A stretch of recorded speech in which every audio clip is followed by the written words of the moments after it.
But I gotta really turn my gonna own do it. Take mic one. down. Yeah, dude, I clicked on it earlier. shit to say. I'm out of practice. Apparently I had my mic loud as hell last week. Say something real Yeah, quick. you did. Hello? All Are right. we trying Hello? to mic balance right now? Is or that better? audio I balance? think that's better. Hello. We're audio balancing right at the start of the podcast. Live. Hello. Fuck it, we'll do it live. This is Shrimp Okay, that's Hours. Last week I said it was 131 and it was actually 132, which means this week is 133. I think. I'm drive through. I'm Yes. here. Caleb's here. Ben's here. Everyone else is dead. Unfortunately, I'm not. Or sick. Dude, everybody's been getting sick. It's flu season. And shrimps are going down. Also many non-shrimps heard of this week got the damn flu, so either get the shot or don't go outside. Alright. Real quick. I did both. NASCAR I did roundup both as well. to begin the show. Clash happened. They brought it to Bowman Gray. Slap's been talking about it forever. And it was okay. It was better than LA. I think that was the general consensus.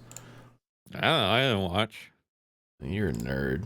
The LCQ was really fun. The heats were pretty cool as well because two of them were exciting. The other two were kind of boring. Yeah. But they got going at it. Kyle Busch, Justin Haley, Noah Gragson whipped his cock out and ripped it around the top at one point in one of those heats. And then the LCQ got fun. Ty Gibbs jumped his own car trying to bump into someone, which was hilarious. All in all, I think a pretty think good it was- result.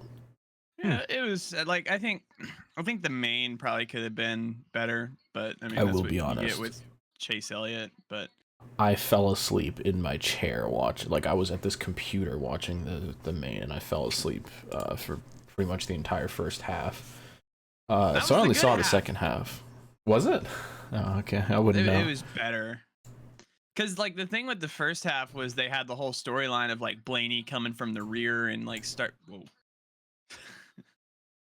Blaney starting at the back of the field and crawling his way up, which I thought was pretty fun to watch. I don't know, I might just be a biased Blaney fan, but yeah, you got to second or third or whatever, and they never ran into lap traffic and nothing came of it. So It was pretty cool that he literally just booted around in the back of his heat and just took his of the LCQ and just took his yeah. provisional and then actually passed everyone and then just got soft at the end. But that's the most Ryan Blaney thing I could think of. I guess there's only one real piece of news this week, and that's literally as the Clash was starting, Adam Stern dropped on Twitter that they want to go to Brazil next year, which is kind of hilarious. Now that they've had this event that people seem to enjoy. I did not realize they did the LA Clash for 3 years, apparently. Yeah. 22, They did that 23, and 3 24. times? Jesus Christ. In my mind, it was just only 2. Well, the one last year was super forgettable because instead of like running it as the big event, they had to run it ahead of time because the rain was like the monsoon was right. moving into LA. So they did it. Yeah, there was like nothing. Like it was just like last second, like that day, like, hey, we're gonna run this tonight. And so like no halftime show with like the performers that they were gonna have or anything. It was just like, okay. Adam Stern said that NASCAR is looking to potentially host a Clash in Brazil next year, which would be very interesting. They just built that oval that they ran in the NASCAR Brazil series, which I think is the only like actual oval in Brazil, but it's very weird. I have a picture of it. I remember Okay, seeing I was gonna clips ask. from that race. Basically, they had this road course and they had this like test track next to it that was this like weird thing with a couple big turns, and then they decided to just turn one of those into an oval. So on one side it's got I think like 16 degrees of banking, so pretty flat, and on the other side there's a smaller radius completely flat turn with like a gravel pit on the outside. So that's literally like a road course turn. I'm looking at And then the this side has a layout, bit yeah, of banking. It's fucking. And you can it's see where the old test baby track just kind Darlington. of used to come in. It's very bizarre, and I kind of want to see NASCAR race this because it's like it's kind of insane. It reminds me of that GTA track I built where there's banking on one side and the other side's just completely flat. But you got to would be remember, cool, like, yeah. they got to put safer barriers around the entire stupid thing. They have to build stands. And on top of that, teams are supposed to be saving money because they don't have enough money. It's dude. Because NASCAR steals it from them, that they're going to have to pay for them all to travel down to Brazil for a race that's not going to pay them jack shit. Yep. Yeah. I don't know. I mean, if they're going to steal all the think, money from the teams, at least do something interesting with it. But it has brought up a lot of talk about the Clash as like, you know, they brought it to LA and people started saying, oh, cool, you know, they'll go to cities and new markets like Brazil, I guess, for example, and do something cool there.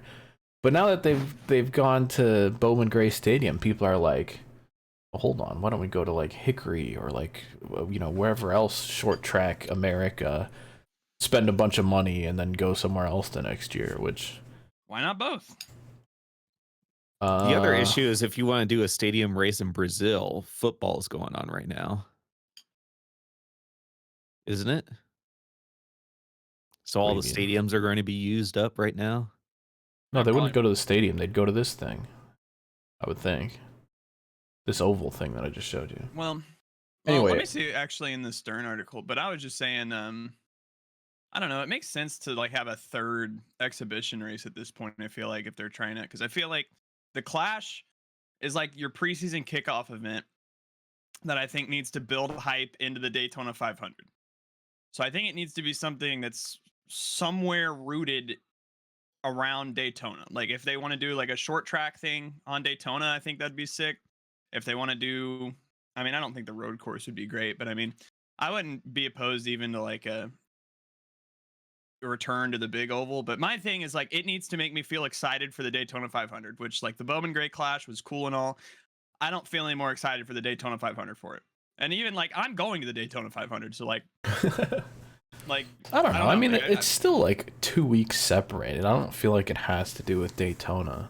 Well, I mean, they can do that in the scheduling too. Where I mean, it's hard because the Super Bowl is the Sunday now. But I mean, literally, like, what's wrong with Saturday night shootout like we used to? I don't know. I just feel like the Clash for me, I feel like it would be better suited to be like that hype event. And then your All-Star race you could use as like your like grassroots, like your North Wilkesboro's, your Bowman Grays, your like if they want to go to Hickory or whatever, Linear. I don't know. I'm just naming off little. What I would like to see is like, I mean, when baseball goes to out in the middle of nowhere for their throwback game out in the cornfield. Field of Dreams game. Yeah, it's still an actual game. So why don't we have an actual race on North Wilkesboro for once? Even if the next gen's going to put on the shittiest race ever, and then move the All-Star race to the end of the season and have that go to Brazil or Japan or somewhere. But even then, like, I don't like my thing. I like Caleb's idea of doing 2 exhibitions. I'm not on board with your Clash has to connect to Daytona thing. I feel like that's fine. It's a personal preference. I was okay with it in LA. I honestly kind of enjoy the short track Clash idea where they, you know, to start off the season, let's run into each other and get mad and use that beef to sort of kick off, you know, how the season's going to end up. I think it'd be cool if in the middle of the year they just threw in like a friggin' international exhibition, take them to Brazil, take them to Canada, take them to wherever else. Even if you stick them in like friggin' a little stadium somewhere. Take them to Wembley if you feel so inclined, you know? I would love to, similar to what we did for like that 6-hour Chicago race, I would love if we each came to the table with like our own schedule and then like used each other's ideas to make like so a perfect... nerdy though. dude, this entire Do you channel is know fucking our nerdy. fucking viewers? That's true. Dude, Just yeah, I coming was up about with a to whole say, schedule. Didn't you feels like see a the lot of work. autism I results? was about to say our fucking 25 would come to the table loud and proud with their ideas. All right. By That's the fair. way, that has been going around my office. Jesus Christ. How are they I doing? didn't go that far. One has gone over Caleb. What'd they Really? get? 23. Damn. All right, not as high as unnamed shrimp As unnamed shrimp number 10. number 25. We did get a shrimp who scored a 25. Dude, I'm gonna completely reroute our discussion right now. So, last night I went to like this. It's like a 5-star steakhouse in Nashville. It's like, this like It's really called Outback fancy. Steakhouse. Yeah, dude, fucking Longhorn. But no, so it's like this like 5-star steakhouse in Nashville. I don't know what the fuck. Oh, it's a Daytona 500 commercial. Speaking of, that's funny. Wow. But yeah. So I got a steak and lobster. I'm gonna try to find the bill for you right now because it was. Little surf and All right. turf action. So I got a crab cake. We got baked mac and cheese, lobster nochi for the table, drinks obviously, a Caesar salad. Then yeah, I got a 8-ounce steak and lobster. And then my girlfriend got salmon, and then we got creme brulee and cookies and cream ice cream. All right. That's a lot of so- shit. Yeah, $343 later. Dude, I'm telling you that the it was originally lower, but I think because we have a new alcohol tax that's specifically to build a new Titan Stadium. I'm gonna go to Amy Adams Strunk, the Titans owner. I'm gonna go to her fucking house for charging me to extra money to build a goddamn dome stadium. Anyways, but we had a shit ton of leftovers, obviously, because it was so much shit. And actually, funny story too. The server originally gave me the wrong surf and turf. So he gave me like I was supposed to get an 8-ounce fillet with like a big boy lobster tail, but I got like a bigger steak with a smaller lobster tail at first, and he didn't notice. And I just had fucking steak and lobster in front of me, so I was happy. Mm-hmm. And so he came back and he was like, actually, like, we gave you the Why would wrong he out shit." himself?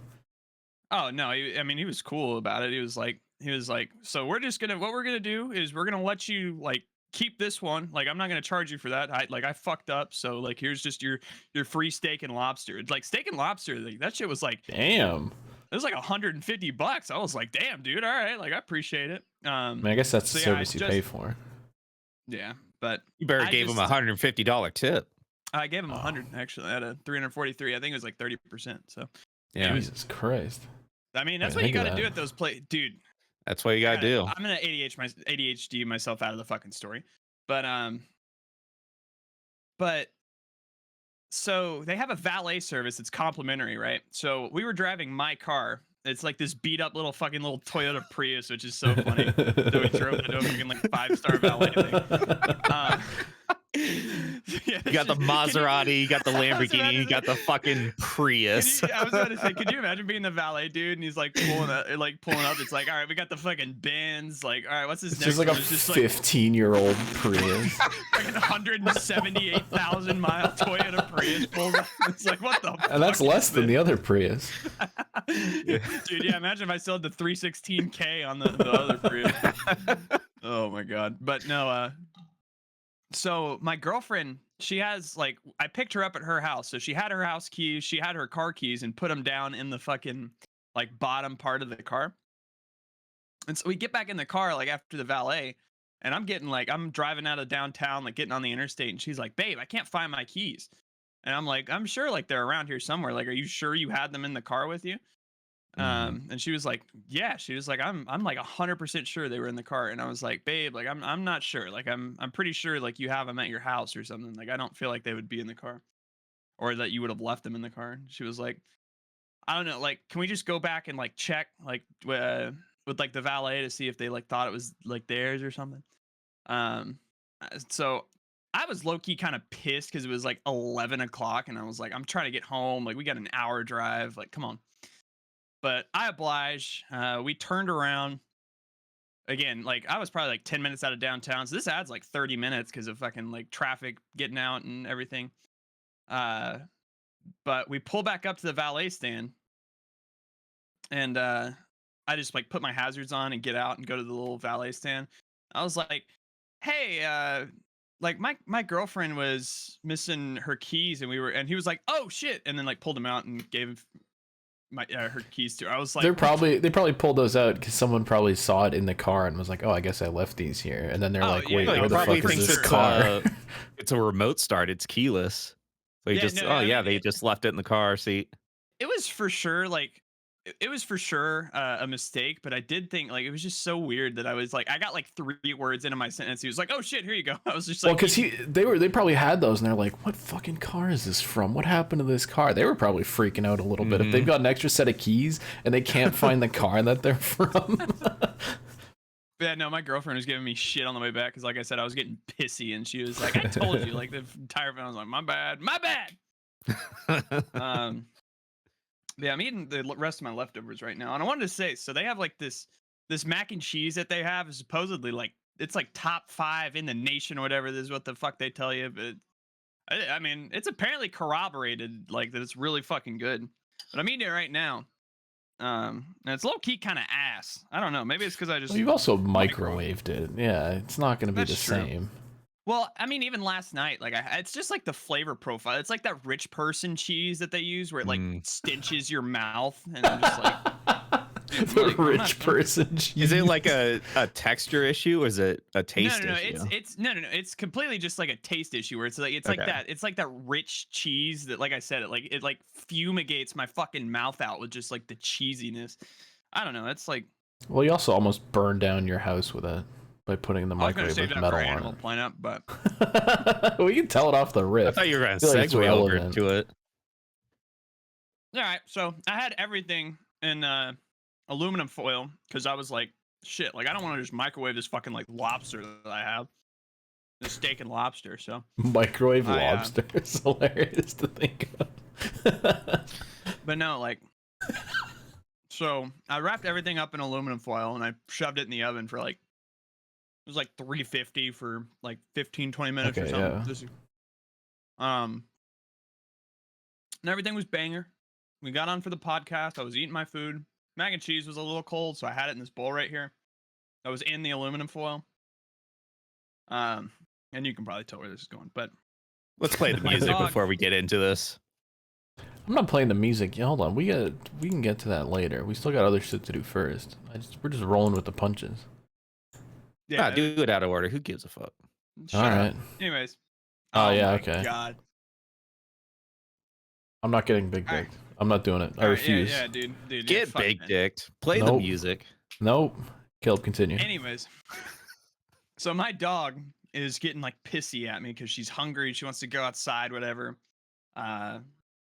Also unrelated, it's been stormy, so I think that's why she's so anxious. But yeah, she's getting pissy. And I'm like, fuck, like, all right, like, so just like autopilot. I stick the bowl in the microwave, put it in for like a minute, go let the dog out, and I hear behind me just like boom. I'm like, what the fuck? And then I was like, oh shit, like the aluminum foil is in the microwave. And I look and it's just like sparking and flashing. And I'm like, oh God, like get this out of here before I burn that house down. No wonder the cheese tastes different. Yeah, so that's probably why I'm not enjoying the mac and cheese as much. But I did almost burn my house down live on Shrimp Hours Presents. Got some smoky flavor in there. Mm-hmm. Dude, like the first, I don't. It's one of those things. Like first contact with the tongue is banger. Like that's fucking good. And it's like especially when it sits there for a minute and like builds up the flavor and like you swallow it. That's when you're like, oh God, like what the fuck is happening? Maybe you're just not a like fancy cheese enjoyer. No, I'm not a fancy anything enjoyer. Like, to be fair, I mean, I do think my taste palette is pretty young. Like I'm just now getting around to like some of the girly alcohol drinks where like I can get them down, but still like anything else. If it don't taste good, it don't taste good. You ever had like a blue All right. cheese? Oh yeah, hate it, absolutely. Yeah, hate it. okay, It's that the makes same thing. sense. Dude. Yeah, it's the same thing where like stenches and like fumigates my Dude, mouth is the best way I can say it. I got one of these salad bags comes with blue cheese now. It goes hard. And it's like properly like stinky. It's some good shit. I was about to say it's probably like that mold, like the stink that I don't particularly enjoy. They say it's blue cheese, but it's actually mold, and they just get away with it. That is what blue cheese is, just straight up Yeah. mold in the. I'm going for a bite. Dude, my brother almost burned his place down with his microwave, but he didn't like put metal in it. It just set itself on fire at one point. Maybe this is a DT curse where if anybody in contact with you fucking burns the house No, down with the microwave. listen, my microwave's been doing great. I heard that. I did kill I'm my not the only microwave shrimp- last. Yeah, here we go. Yeah, I did kill my microwave last week, but I'm going to save it for Animal Planet. Oh my god. All right, whatever. It's not time for that. It's time. Something else. You know what time it is. You know what time it is. You know what time it is. It's Drip or Drown. Drip or Drown. Ben put a little teaser out for future microwave talk on the podcast. Drip or Drown. Gotta keep the audience on their toes. Hey, we got to keep those 200 viewers watching. Listen, if nobody else got me, I know the 180 to 240 people who watch Shrimp Hours every week got me. I appreciate you. There's no way that many people like. I feel like there's Every gotta be week? way less. That's how people. many views we get. I know. It's but literally I'm just from saying, episode 2 to episode 132. Listen, It's we the have same a view very count, and I loyal- love it. Yeah, we have a very loyal fan base that just watches every single episode. Which I mean, I don't It's know a why you perfect do size. That, but It's the perfect size to not blow up and completely destroy our lives. Can you imagine or- if we had thousands show- of viewers and told Steve Phelps to kill himself? Like, it would be bad. you guys bad are things would trusted. happen. Like, yeah, you guys don't rat on us for the just terrible, obscene things that we say on this show every week. Also, we've never said that, by the way, in case this is your first time watching. It was all Cody. All Cody. Oh yeah, my it was Cody Hicken from Milwaukee, Wisconsin. He can't defend himself because he's not Speaking here. of, in the news segment, did you guys see who would be at the Daytona 500 this year? The Dawn? Yep. Oh my That's god. 2 for 2 on Donald Trump NASCAR races that I've attended. It's in the going to past rain then. calendar. It's going to rain. Stop. get ready to No, I learn can't go on TSA. Sunday. Don't put that into the universe, bro. God. Telling me that you I and feel Donald bad Trump for are the going to be shrimp in the that's same gonna go in. facility. It's going to rain. Listen, I can't get into the depths of what I feel about that on this podcast. Viewers, if any of you are going to the Daytona 500, you have a chance to do the funniest thing ever. All right, let's look at these bait schemes. Don't miss. All right, first off, Denny Hamlin finally showing off his national debt relief car, and it looks like every other Denny Hamlin car. National people debt were relief on mad the about car that. that they can't get any sponsors for is pretty funny. Yeah. It's crazy that This we is can't also, sponsor like- the best, like one of the best NASCAR drivers, like year in year out. Like gonna be a Hall of Famer one day, and just can't find a fucking sponsor to go on the car. What kind of advertising budget does National Debt Relief has?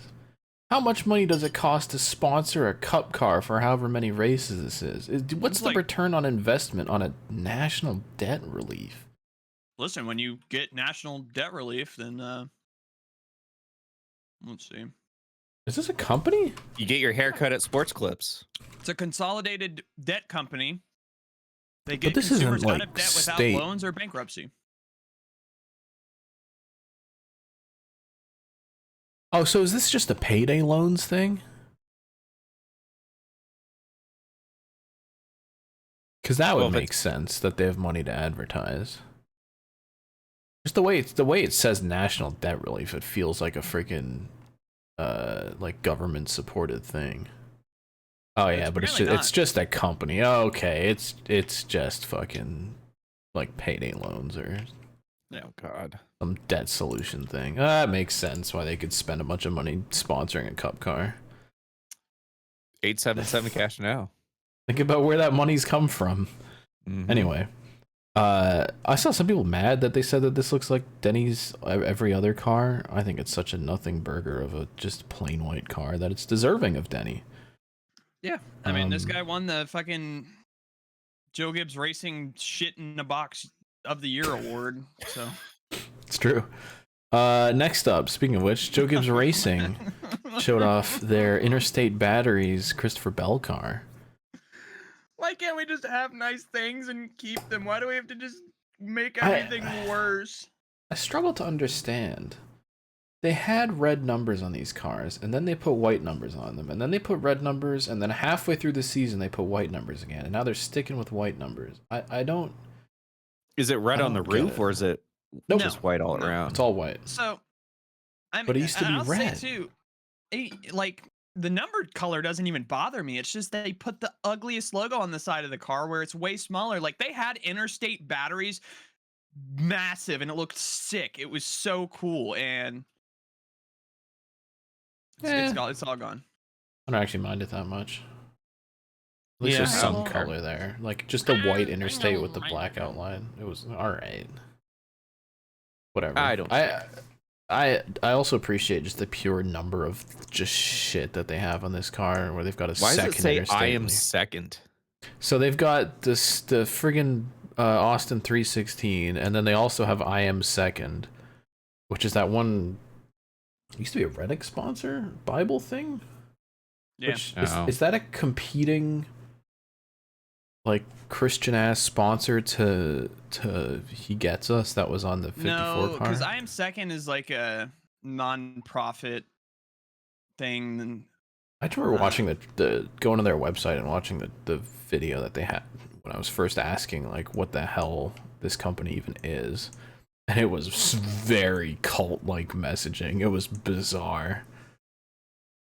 We can check, I guess. Do you think they've changed? No. Does it say I am first now? No. Do you know why it's called I Am Second? No. It's because Jesus comes first. That's it. That's the whole thing. And there goes Jesus, and he's won the Daytona 500. I just hope follower of Christ is okay. I guess he is, isn't he? It's Oh, like no. This looks like shell company bullshit. so This is the most Squarespace looking ass website I've ever seen. forgive me for being Red ignorant, numbers is fucking sick. but I just don't understand how, like, what compels people to do this. I guess just a money. love for Jesus. These all look like a stock lot of photos. people are- Oh, okay. You are going It's to just like- die.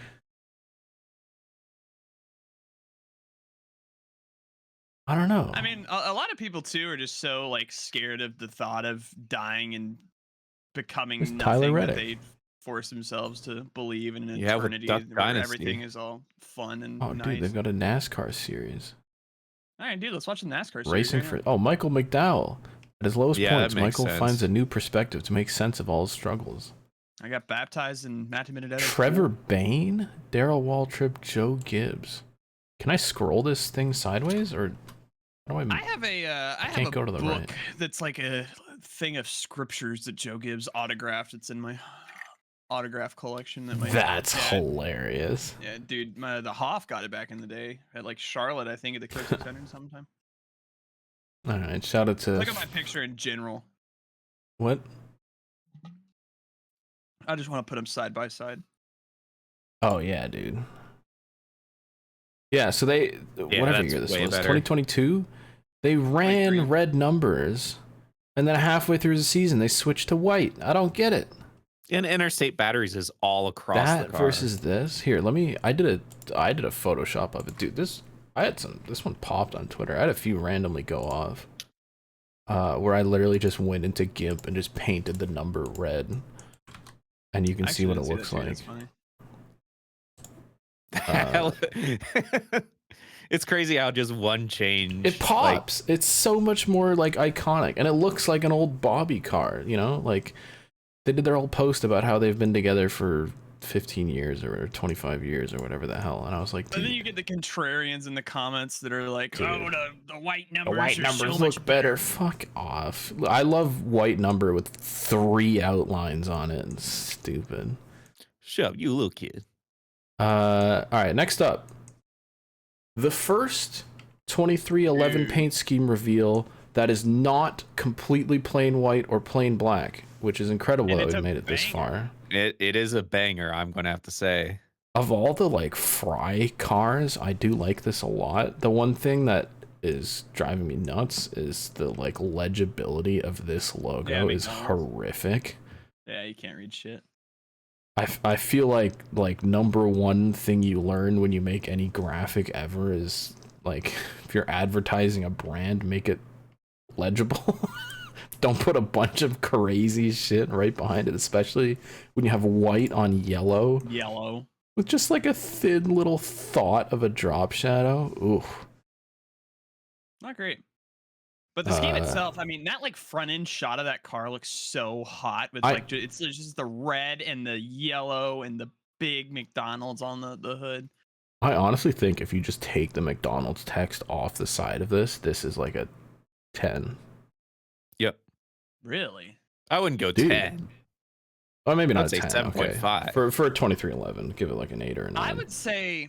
But take the text off, and you're like, this is sick, because it's fucking McDonald's. Everyone knows what the McDonald's logo is. It's like one of the most recognizable brands like on planet logo, Earth. If you just put the logo on the side of the car, I mean, don't make it crazy. Obviously, like Ross Chastain's a few years ago, but like literally just the logo on the side. I feel like.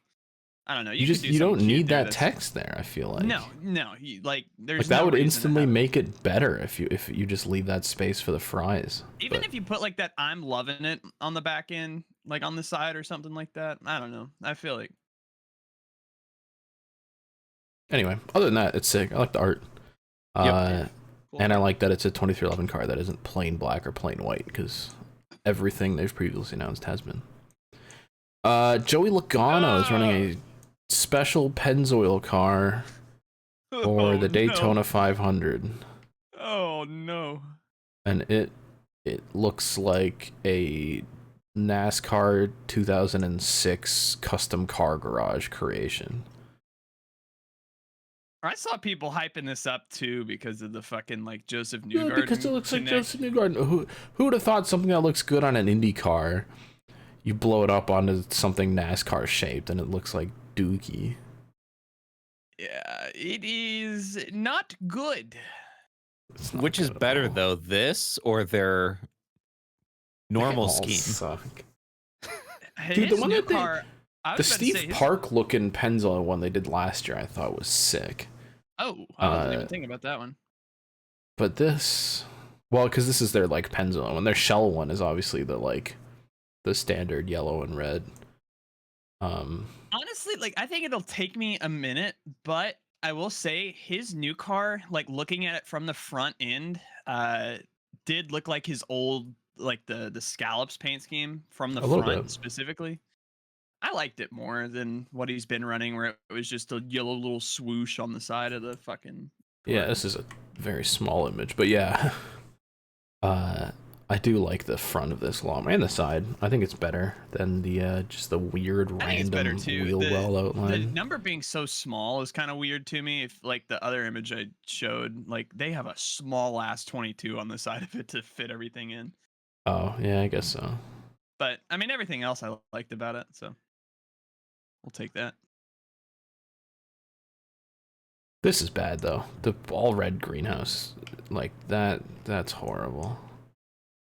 They teased it too, just by showing the roof. Champion, dude. It's I maintain Penske is just the like no fun NASCAR team right now when it comes to at least car design and like merch design. It's just so boring.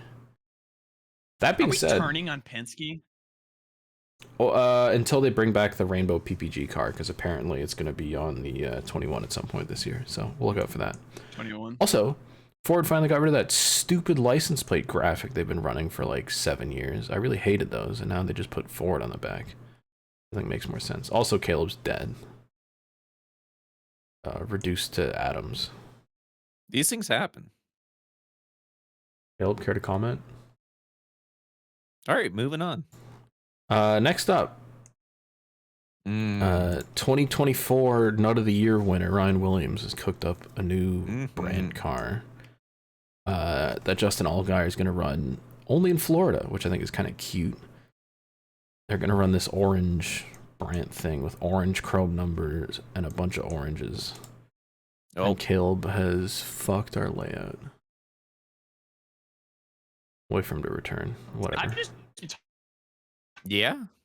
Apparently he's just been talking the whole time, which is really funny. Jesus Christ. Hey, welcome back. Glad to have you. I was like talking and listening and like everything you said was coming through. I was being quippy and coming back with things, and then I just looked at the stream and I was just dead. I was just fucking deceased. No one will ever know what you said, what you quipped. Ooh, there's some not great legibility there, but shut up, other than that, dude. It's cool. a banger fucking cut. You like don't you ever. Dude, look at the roof. Look at how cute the roof is. Just some oranges hanging off of the number. All right. Next up, I've got some bones to pick. God damn it. God. We finally had one. We finally had a Monster Energy car that had things on it. And they looked sick. And everybody loved them. It was universally loved. And Joe Gibbs, or not Joe Gibbs, 2311 have decided that instead of, maybe I don't know if they decided or if Monster Energy decided it, to be fair. They've decided that plain black is the way to go. 6% hard is how I'm feeling right now about this thing. Look at what we had. This was so good. And the yellow one was okay as well, but the green one was like that. Oh. All the comments on this were negative. Except for one guy who said they look clean, but yeah, die. I cannot fathom how you put out a banger for 1 year. You made the list. What are you doing? You're ruining our lives. What are you doing? We had one good car and you've ruined it. That's all. Moving on. Dude, I said your line in the replies. I said we're in the darkest era of Cup Series designs. Darkest era of NASCAR, period. I cannot fathom how you try to show off about this and be like, oh guys, here's our unleashed paint schemes. Nobody likes this. Everyone's talking about how the old ones are better. Come on, man. It's a dead giveaway when the fucking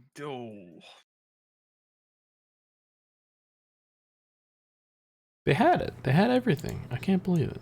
All right, next up, the ugliest truck I've ever seen in my entire life. What is that? Connor Mosak is running this freaking 81 truck. Who designed that, bro? It's so bad.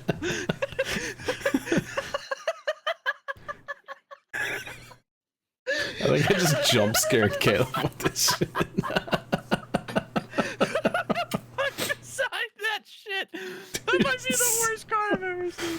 It looks like an NR kit. It looks like the fucking like NASCAR heat template before you like properly color everything. And you just hit random colors on a NASCAR heat template. Dude. Oh, what team is this running for?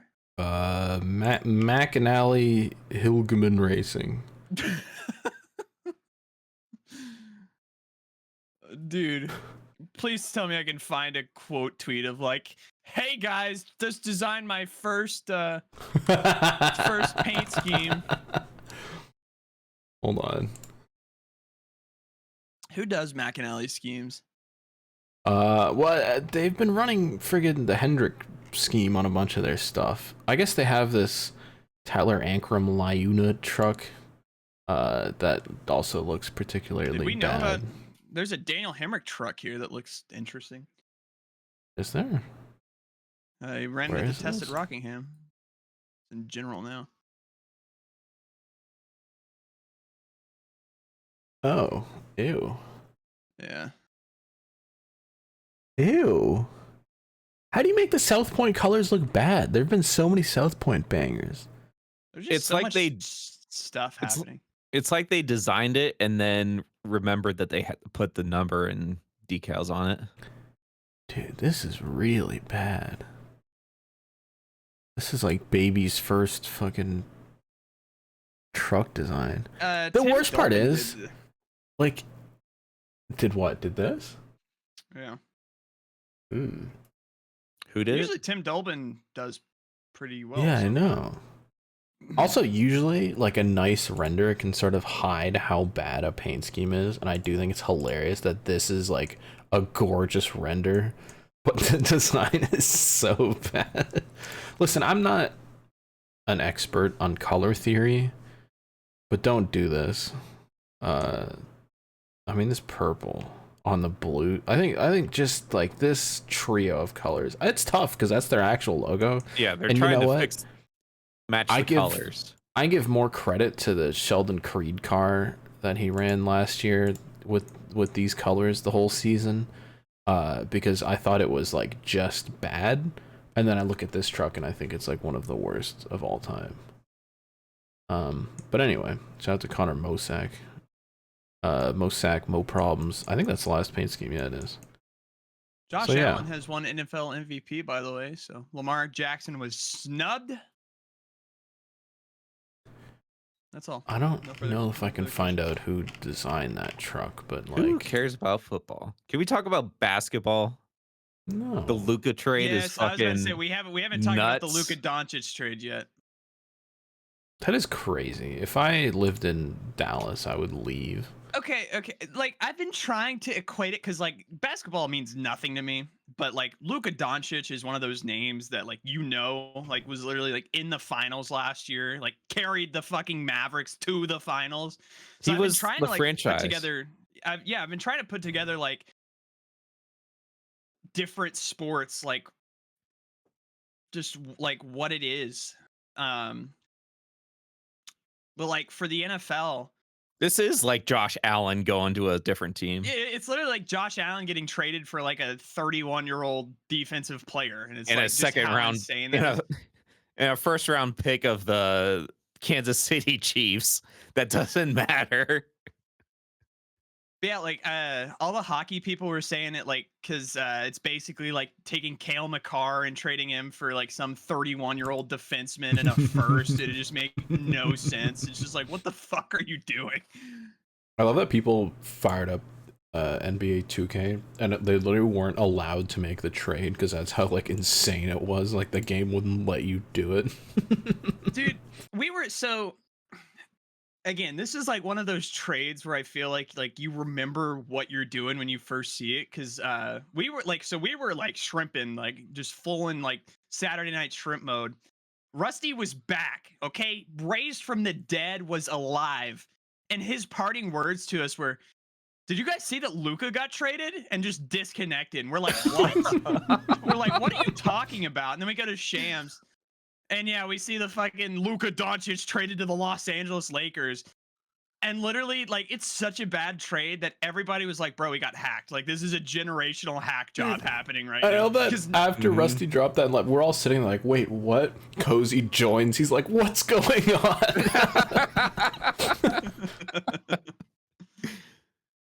Dude. All time just generational fumble. Like, fucking take Luka Doncic and turn it into Anthony Davis in a first. You're cooked. I'm gonna put my Caleb microwave tinfoil hat on and Damn it.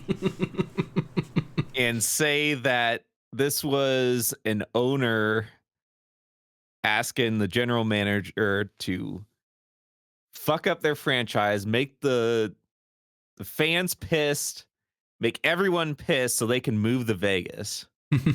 Damn. Okay. I could agree with that, because there were so many confusing things coming out about it where it was like, again, you have like a top 3 player in the NBA you don't make it publicly known that he's available to try to get the best haul. You didn't even get called about him. Like the Lakers didn't even were like, fuck it, why not? Like, Dude didn't like, talk it to was out of the any blue of for the them. players. They were just was talking, and they're could like, you imagine being the Lakers GM and Dallas calls you? Like, I've seen so many TikToks this week where it's just like, you guys want Anthony Davis? Fuck no. For Luka? Like, all right, like, he's gonna be there tonight. Like, we'll see you. you want 2 first round? He's a little heavy. Okay, I can do 1 first round. That was the other thing. Was apparently the original offer they had on the table was they were gonna get more for Luka. And they got talked down to just taking 1 first for him. Like, it was originally supposed to be like one of their like top prospects and 2 firsts. And the Lakers GM was like, actually, like, can we just do 1 first and take this guy out? And they were like, sure. It's like, all right. Dude, the GM's Like, just drunk making deals. And what's crazy Late is like night. this basketball team is all tied to like holding on to like your top player. That's why Dirk Nowitzki was so loved, because he was that franchise and he stayed there his whole career. And that's what it was supposed to be for Luka as well. He was going to be there for the rest of his career, only to be just fucking traded for peanuts.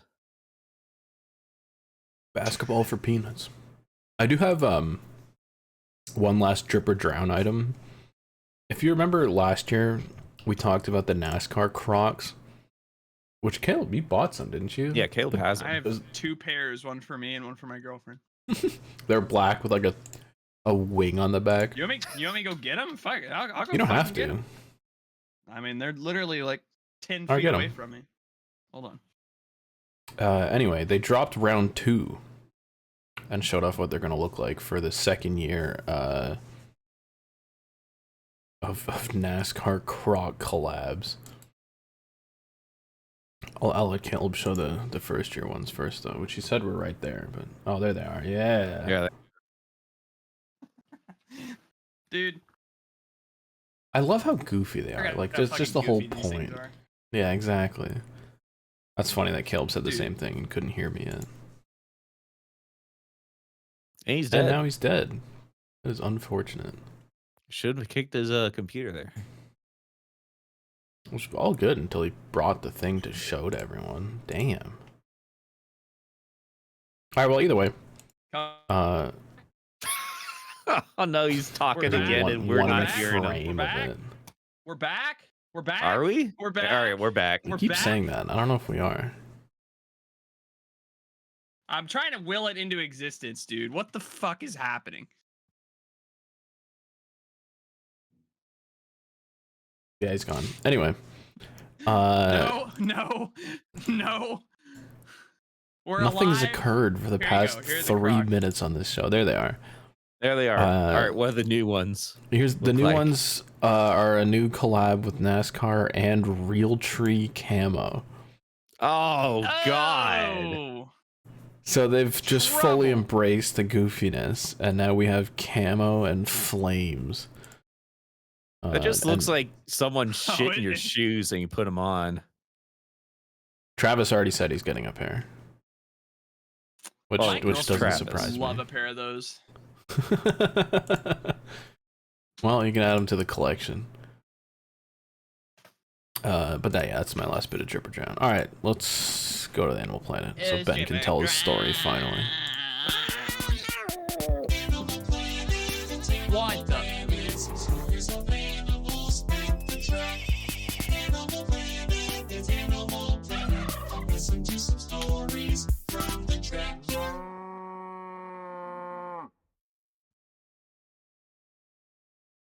All right, Ben made us wait until the Animal Planet segment to All tell right, his it's what story. you've all been waiting for. The microwave story. Is it that exciting? This better be good. No, it's not. Oh, okay. So anyways, I was drinking a special drink on a Friday night. Okay. And I got the munchies. Yeah, as you do. As I do. So I was going around the house, didn't have shit to eat. And then I opened up the cupboard and I saw that it had hot chocolate mix. I'm like, oh, yeah. Hot chocolate does sound really good right now at 1 a.m. You're cooked, bro. It's over. So I grabbed a mug. I put milk in it because I'm not an animal. I'm not using water. Put it in the microwave. Turn it on for 2 minutes. That's based. Done. Open it up. Just lukewarm. Stir it. Put it back in. Close it. Do it again. Open it back up. Stir it again. Still warm. Put it in. Hit the button. And nothing happened. And then I open up the microwave and realize, oh, there's no lights coming out. And then I look at the outlet, and it's one of those GFCI reset ones. I'm like, oh, the outlet doesn't have any power. Let me go and press the reset button on it. Oh no. And the outlet didn't do anything. So I'm like, all right, well, the microwave's dead. Let me go ahead and unplug this. I'll go ahead and just warm up the milk on the stove. I had my hot chocolate. I went to bed. I woke up 12 the next day. I go and open up the fridge, and the fridge is not lighting up. I realize then that that outlet also is connected to the fridge, which the fuse has popped. So the fridge was off the entire night. So I Oh had to go no. downstairs, reset the fuse, go back upstairs, here the fridge is on. I'm like, all right, well, maybe the microwave's not dead. I reset the outlet. Outlet turned back on. I'm like, okay, let's Okay. plug in the microwave. All the lights are on. When I plugged in the microwave, it just sparked and it's not doing shit. I'm like, all right, microwave's dead. So I'm waiting for a microwave to show up Saturday. And it Damn. was all because I wanted hot chocolate and it murdered a decade-old microwave. Just trying to make hot chocolate. Just trying to make hot chocolate at 1 a.m. As long as you didn't open your fridge, it's probably good. Make it through one night. Yeah, it was fine. Everything in there was good. That I do now know why I have 2 different GFCI outlets in the kitchen though, because normally if they're on the same circuit, you can just have one and it Yeah, does it'll the other pop for the outlets whole for you. circuit. So now I know that the reason why there's 2 of them in there is because the other one's on a different circuit. So now I know. But it popped the breaker. It popped the breaker. Damn. So I guess So- that means that it wasn't a ground fault, but it was just pulling a shit ton of current and then just went straight to the breaker. No, and something just died on it. something would pop. Yep. So yeah, that's the microwave story. Dude, my brother broke a microwave last year, I guess now. Where he claims that it just caught on fire randomly. And I was like, what do you mean? Did you put metal into that? And apparently, I don't know how this all works. Because in microwaves, like there's metal sometimes, right? Like, where there's like the outside is metal and there's screws on the outside. And one of them just caught fire. Like one of the screws that like holds the shell of the microwave onto itself. Your brother definitely fucked some shit up, and Was there like a recall think or so. anything like that? I don't know. What's He just funny told is, his though, when landlord I've that the been- microwave broke, and he said, "Okay, I'll get you a new one." And then, like 3 weeks later, he finally got one.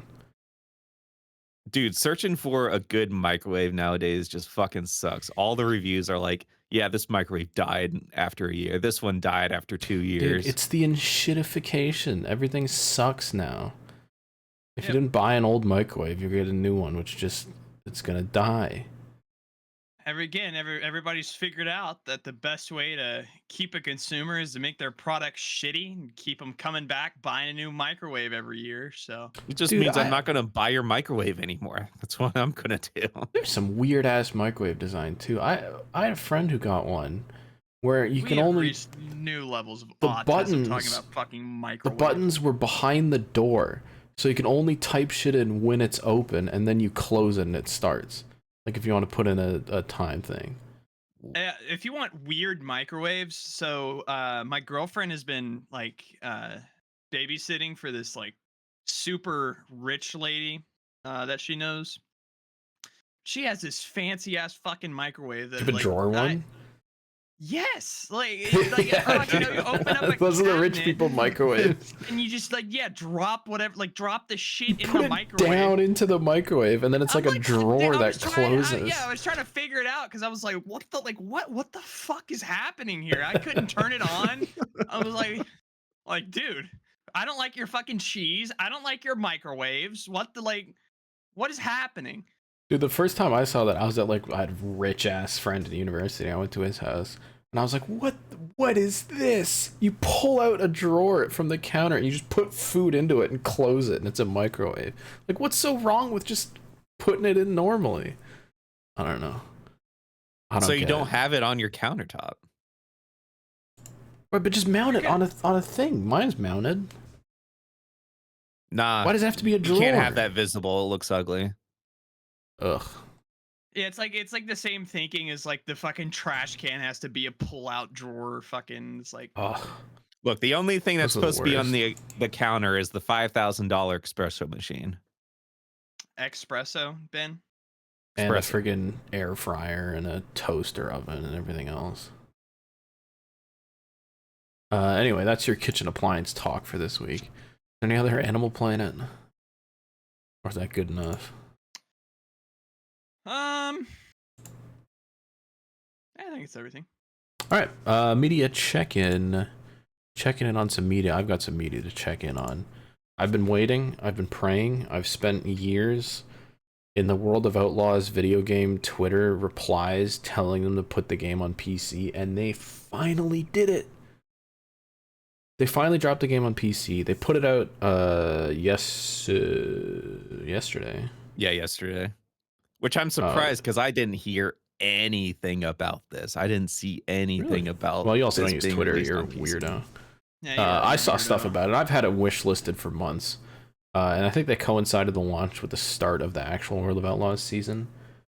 And it bangs. I'm a fan. I can finally play it in 60 plus FPS. Because previously I had the first World of Outlaws game on PS4, and I apparently on the OG 30. PS4 they can only run it at 30 FPS, which I think is kind of insane because I have a 1070 and I'm playing the new game at like 80 FPS. So the math doesn't work out there. But anyway, they also, I was looking at the files in the game because I was like, it's just the same old like Unity NASCAR Heat thing. Let me pull up a screenshot here. I don't even know how I would do this. I probably should have planned this in advance. I guess I'll just read it out. I was looking through the game files, and there was a folder in the game files that was titled. By the way, the game folder is some really weird ass name. I forget what it is, but it's bizarre. They had a game folder titled World of Outlaws 24. Back up this folder, but don't ship it with your game. Whoops. And I was like, this is a very interesting folder. Let's go ahead and open this up and see what's in this bad boy. It's a bunch of like Unity stuff that I don't understand. But I have forwarded it to our 25 autism expert for analysis on what it could do, and I noticed that there was a day one video game update today that has since removed the don't ship this with your game folder. Is that folder backed up?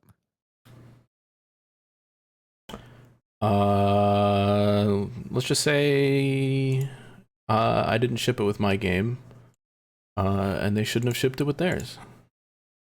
I don't think. Apparently, it's a bunch of debug stuff. I looked it up.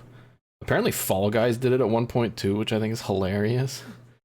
They just dropped the like, "Don't ship this with your game" folder. But I don't know. Some nerdy kids can probably do something with it. We'll see. Anyway, game itself bangs. I'm a huge fan. The gameplay loop is really great. They actually got like dirt racing to be fun and interesting because you don't have to sit around and wait for a friggin' tractor to pour water on the track for 4 hours and then get through 500 features in a night.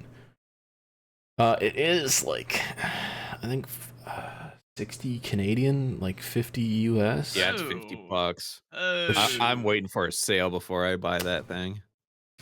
It is I'm just a glad lot. it's on PC. But I hope it goes on sale at some point. I don't know if it will or not. But they do have like a shit ton of tracks and cars now.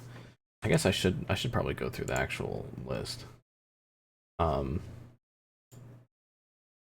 it's actually way more substantial than the earlier games because they just keep adding stuff to the same system. They've got 51 tracks, including like every dirt track that's in iRacing, plus a bunch of fake ones. And they have like every dirt car that I could possibly think of is in the game. And when they actually tie it into the career mode, it's good. Which is good. It's fun, dude. The career mode is sick. I'm a huge fan of it. Is this Monster Games? Yeah, so this is Monster Games with publishing from iRacing and like marketing help and stuff. So it's very similar to what I think NASCAR 25 will end up being. And I like it. I like it a lot. It has a really weird paint booth where like if you haven't played any of the Tony Stewart racing games or SRX the game or the other World of Outlaws games, you can see like the NASCAR Heat bones in the game, like in the paint builder. It's like NASCAR Heat where it's got the little sliders and the little sub menus and you pick your base or whatever. But you can add shapes on top of it, which is new and exciting, except for the fact that there are literally like 5 shapes that you can put on your car. That's it. And it was like that in the previous World of Outlaws game, and I thought they would add more and they didn't. So I hope you like square, triangle, 1 flame, and a couple of dots, because that's all you got. Well, we'll see what kind of modding scene comes out for it. There's just not a big audience for it. Even on day 1, there were 2 online lobbies on Steam, one of which was private and had 2 dudes, the other one was public and had like 6. Can we take a look at the Steam DB and see how many people are currently playing it? Yeah, sure. Compared to the other NASCAR games? That being said, unlike NASCAR Ignition, if you guys get the game, we can actually play it together. So, You can do that with NASCAR Ignition? don't you remember? There was a limit. I never You had to have NASCAR at least 6 guys, otherwise they wouldn't want to pay for the server. So if you had less than 6 guys, you just could not play NASCAR Ignition online, at least on PC. Because on consoles, I think you could just get in a lobby with some dudes. But anyway, Steam DB for World of Outlaws on release day. And you know, the reason they didn't put the original World of Outlaws game was because they were like, oh, no one plays it on PC. But I think we complained enough on Twitter. So we are at, I think, a peak. We have 130, they had 150 dudes playing the game on launch day. And it's probably going to go down. That's pretty good for like, again, like, it might have been on Twitter, but everywhere else I didn't hear a peep about this. It's 126 dudes playing the game right now on Steam. All right, now, how much does where are we looking as far as Ignition and Heat? Well, NASCAR is like a way bigger audience. Oh, damn. 3 people. Oh my playing it god, right I did now. not realize just how dead Ignition was. I thought there would be some nerds playing it. Holy crap. It peaks at 10. The 6-month peak is 23 dudes. The all-time peak was 300, and that was 3 years ago on release day. Oh, And it hit 50 within 2 months. That's when they dropped the DLC. It got up to 94, and then it's just been dead ever since. So I think we're already doing better with okay, I'm curious. Outlaws. What about SRX the game? Because SRX the game was sort of like the... it's kind of hard. It got up to, what, 79? So World of Outlaws is already doing better, which is good. Yeah. Basically, like, when NASCAR left Heat, Monster did, like, the Tony Stewart Dirt Racing series, which started with, like, sprint cars and, like, street stocks and stuff. And then they did SRX the game. It wasn't that great. The physics were, like, wonky. SRX the game was like, okay... Woo, we have SRX, but also they had the career mode where you start in like wingless sprint cars and then you could do like asphalt late models or whatever. And that was better. The dirt racing was actually really fun in that game. and they've just built on it. They've just added more stuff year after year, and it's like, dude, they've got there's 3 different levels of sprint cars. There's micro sprints. There's little people cars. There's big block mods, UMP mods, pro mods, and street stocks. There's just tons of shit, and you can go down any of those paths in career mode, and you start off with like 10 race seasons, and I'm only on the 2nd tier, and there's like 26 race seasons, and you can just pick whatever car you want and just rip. I think it's sick. Anyway, Dude, that's my so pitch. I was just curious. I wanted to see Slapshot Rebound, what it's known Oh, for. on Steam DB. Mm. I mean, it's actually pretty good. It peaks around 700 people. So DT, we have our time wrong. Do it we? peaks around 4 p.m. every day. It's when the kids And go out of school. I was about to say, usually I when you guess and I so. get on around like 10 o'clock, that's like the all-time low for the day at like 100 people online. Yeah, because we have what we call the Slapshot bedtime, which is like we'll get on at like 10 p.m. and when it starts hitting like 1 a.m., 1:30, we just start like getting matches with these nerds who are way better than us, and it's just not fun. This is all UTC. How do I yeah, change look this at to friggin' a time zone that So people use? 4 UTC is 10 Eastern time. Oh, so it's like 6 off. Yeah, Damn, and I so mean, it that hits like corroborates. 10 and then drops off a cliff. That's what I mean. Which, It's like yeah, 1 we've a.m. Yeah, it's our experienced. slap bedtime. So we So got to did- get on like 4. Damn. And then it kind do of wanna see drops one in the other evening and then dies game, again. Yeah, And what's that that? is NASCAR Heat 4. Why 'cause 4? that's- I know. There's Yeah, only 'cause that's one the last person I big know. one. Well, 5 is the last one. Oh, sorry. Yeah, 5. And holy Alright. shit. There are still way more people on Yeah. this than Ignition. That's hilarious. Crazy that Ignition was that bad. We got to remember, even NASCAR Heat 5 peaked in March 2024. What the fuck? that might have been when they released the next gen. Oh, yeah, it is. In March 2024. No, they released it in 2023. What happened in Maybe it 2024? went on sale. It probably went on sale. Or maybe there was Or- like a mod or something. Was that when they were threatening to pull all the games? No, that's more recent than that, I think. All right. Either way, Yeah. out to people that still play that fucking thing. I mean, if that many people play NASCAR Heat, there'll be a good number of dudes on NASCAR 25. I don't know. I've been so like. I'm like excited for 25, but I also don't know how much different they can make it like than Heat, because I think a lot of people are going to see iRacing being the publisher. Oh my god, iRacing, they're going to make it good. And I'm just really concerned that it's just going to be NASCAR Heat 6 with like ARCA cars. Yep. And like career mode. The one thing that is really, really like horrible that they started doing, and I think the World of Outlaws career mode, I don't know if SRX did this, but there's no calendar. There's no like time of year at all. It's just like, oh, you're in this series, you can start a season, and then you start a season, you go through the races, and then you can start another season. And mid-season, you can just go do something else if you want to. Which I There's think no is- like there's no going time. year by year by year. No, it's Ugh. literally just like you start a season and you just do it. And I can literally just get bored, leave a car, go do 5 years of modifieds, and then just continue the season that I was running in that other car. So just don't do So that weird. with the new NASCAR game. Just make The a fun calendar. thing with the old NASCAR games was like playing through the seasons and then seeing who retires. Like, oh, Jeff Gordon retired in 2006, and oh, Ricky Rudd went this far out. Well, like Just even seeing then, all the like, different scenarios. I feel like career mode needs to be like the franchise mode for the other sports games. Like that's where I have my most fun is like going through and like being on a Oh, time. can you like, imagine a franchise mode like managing your own team, having Dude, to if you could hire simulate- drivers and if you sim could it? sim stuff, that'd be sick. Yeah, like open up your own like 4-car team and fucking just like That won't be sign happening in this game.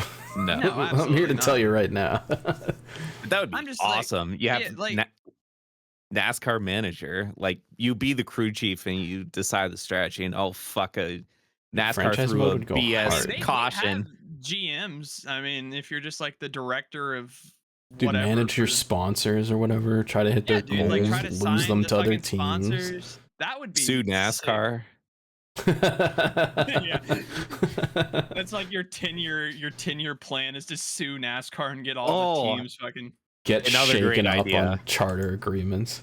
This is what 2K does in their franchise is that at the end of every year, you can change up the the rules. whole rules of basketball. So you can add like a 4-point line or shorten up Mhm. the clock. Like that would be cool to do in NASCAR. Like, all right, these are the rules that we laid out. What 3 rules would you want to change? NASCAR would never let you do that. Are you kidding me? They're so insecure about their rules. Dude, Like, there is no I chance that will would ever say, so I've occur. been watching a bunch of videos lately. So with like the Luka Doncic trade, I was clicking on videos, so I have a bunch of 2K in my fucking recommended on YouTube right now. But there's this one YouTuber that like swaps people's careers. So like, for example, one of the videos he did was like he swapped LeBron and Kobe. So like LeBron was the one that was on the Lakers like in the late 90s or whatever. But like the NBA 2K franchise mode, it has like specific eras like that. Mm-hmm. It's so cool where like you can go and like start in the year 1990 or like start in the year dude, and everything is accurate. Like it keeps up with the trades that happen, it keeps up with like the real life like players and the stats and shit. It's insane. Like if we had that for like even like hockey or football, NASCAR, like could you imagine like going through like the eras and being like I'm going to start my fucking NASCAR career mode in 2003 or whatever. Like again, I know for sure there's no way they would let it happen, but it would be so cool if we could have something like that. Yeah. All right. Well, we can keep dreaming, but we'll have to wait until Yeah, we'll get October. NASCAR 6 and we'll like it. Yeah. Like, if it's not exactly that, you're gonna see the bones of it. Like, dude, fucking World of Outlaws still has that stupid pause menu where you just have 4 options based on the face buttons of like resume, restart, or quit, and that's it. And it's just like you can't change your settings once you're in a race. It still has just randomly one of the buttons to hide your rearview mirror. It still has the stupid little slide out menu to go between like the standings and your like car info NASCAR and Heat, stuff. dude. Like, And it still has the NASCAR little slide out thing at each lap that tells you your lap time and how many laps to go. Like that's literally 2000 OG and 2000 NASCAR yeah. Heat, yeah. It's all fun and games until 22N reappears. I have been on the 22N lookout and I have yet to see one. Every time I'm in like 22nd, I'm like, oh, okay, cool. If that shit happens in NASCAR 25, I will eat a book. All right, let's open some emails. Send in your fucking mail. Wash your fucking hands, slap! Send in your fucking mail. Send them in, Send them guys. Send them in, guys. Wash guys. your fucking hands, slap!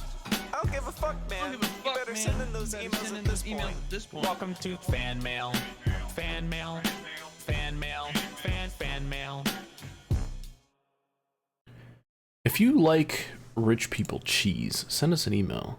shrimphourpresents@gmail.com. Also taking questions, comments, concerns, visions of the future, fortunes to be told. I don't know. Send them in. Zodiac sign. Or the reason why Rusty won't talk to us anymore. Send them in. All right, we got 14 emails this week. Hopefully one of them can bring Caleb back because Jesus Christ. Anyway, first one comes in from Shlomo. It says, howdy shrimps. I've been on that iRacing grind recently, and last week I won my first Moon Car Light race. Hell yeah. He did. I didn't know that. That's sick. Then proceeded to wreck myself middle of 3 wide on lap 3 like the terrorist I am. Hell yeah. He did also do that. In other iRacing related news, top split oval drivers in C and B figs are some of the most insufferable human beings I've ever had to be in the same server with. They all need to take a shower, get a woman, and have Caleb send them terroristic threats. Love, Shlomo. Whoa. Who am I sending terroristic threats to? Top split iRacing drivers, which is fair. $10 Yep. and I will I'll send a video. The next email Shrimp cameo. comes in from Jack, known Caleb fan, who says, I've leaked the text between Caleb and his girlfriend. Here's a snippet. And I'm pretty sure this is just what Jack wants. It's a meme. It's like a it's like a voice message. And then the reply says, "Oh my god, your voice is so attractive. Can you tell me to kill myself?" Which I think is Jack projecting. Probably. The next email comes in from Keegan. What was the last Oh, it thing says, "Hey shrimps. I've finished the flip chart completely, as well as the shrimp sheet. Shrimp sheet. Finally, I've taken the liberty to move, to take a more in-depth autism test. And I'd like to say this website is better as they have homophobic, communist, and racism tests as well. Dude, we need to take the fucking racist If you guys test. have more time, you should take some of those, but the autism results are displayed below. And as a reminder, on the other test, I scored 16. So Keegan, oh my god. Dude, this shit's, like, intense. Dude, give me the They've got a whole friggin' Oh man. graph of, like, what... IDRlabs.com. Dude, not a lot of noise sensitivity for Keegan, but the fixations.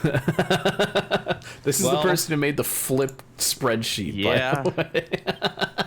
The flip and the shrimp spreadsheet. Not a lot of aggression, which is good, I guess. Can we get like a read-only, put that read-only shrimp sheet on the website?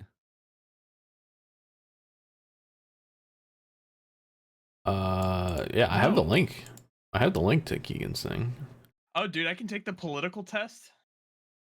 No, that'll take too long. These Yeah, look it is these look way 46 too questions. serious. Yeah, exactly. Jesus You can't Christ. just rip that on a podcast. I'm not gonna dig through all those sheets now, but I believe you, Keegan. Next up, Mr. Ass writes in and says, I just got home from the first day of racing at Bowman Gray. Oh yeah, this is a known Bowman Gray enjoyer, Mr. Ass. The modified race was pretty good, but the first heat race was peak, and the fourth one was good. The energy from the crowd was amazing. It was the most fun I had of the race in a while, and I'm super excited for the LCQ in the main event. I guess that was after the Saturday show. Heck yeah. Did Fox pull a Fox and not have any crowd noise? It was really bad. It was like no car noise. Like you would hear the guys like breathing in the booth, in between sentences. Like it was an all-time production disaster from Fox. How zoomed in were the cameras? They were like windshield and roof number, and that was it, of like one car. Oh my and they would cut to these crowd shots at the most awkward moments possible, where it was just like nothing interesting was happening, and it would just be like, under caution, here's the crowd, and just some dude like hitting his vape in the fucking stands. Here's someone else, and there's two people talking, and then someone blows out vape smoke. It's just really weird. There were multiple times where like Harvick or Boyer or whoever would get like someone would get dumped in turn 3, and they're like, oh no, like someone around, and you're just looking at some guy going through 1 and 2.